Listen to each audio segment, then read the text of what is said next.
All right, give me some few minutes. Let me quickly analyze this particular design. First of all, if you look at the center, you can see the center pattern. The length has to do with whatever size you are working with. So the particular length of the foot is actually very important when it comes to that particular length. So it's not like you're going to be having the same length for every sizes. So if I'm working with size 40 for example, the length will definitely be different.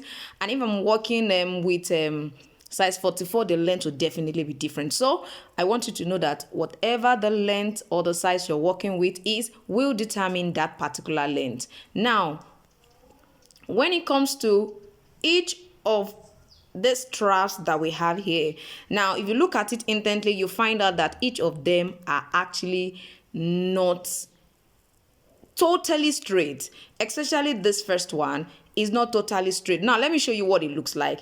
It looks like something curved like this. You have something like this, then this go this way and this come down this way.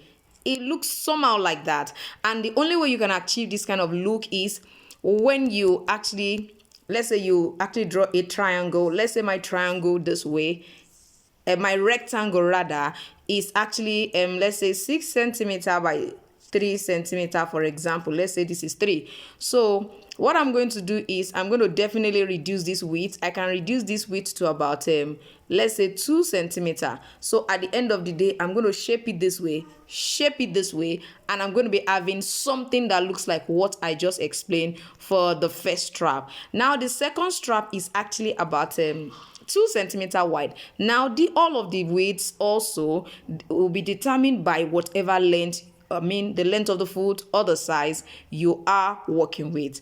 Now also all of this also the same way is going to be determined. But for example, let me give you an example. Let's say you're working with size 45, for example. I believe so strongly that this width about 2 centimeter or 1.8 centimeter should be fine.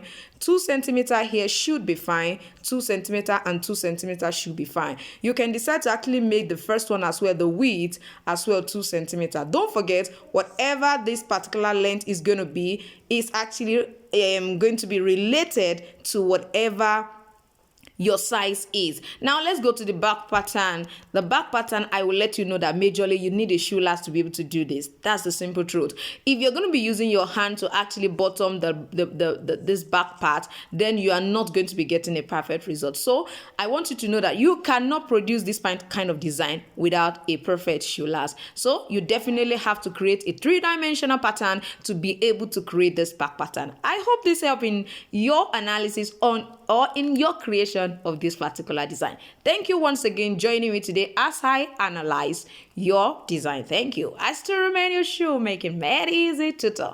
I'm gonna see you next time. Bye.